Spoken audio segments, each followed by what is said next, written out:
بسم الله الرحمن الرحيم. هل أتاك حديث الغاشية؟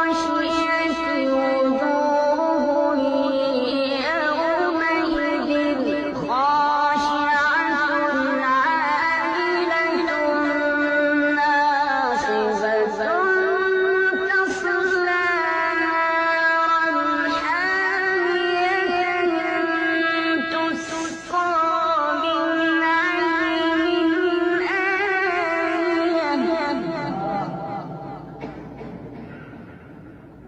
ليس لهم طعام إلا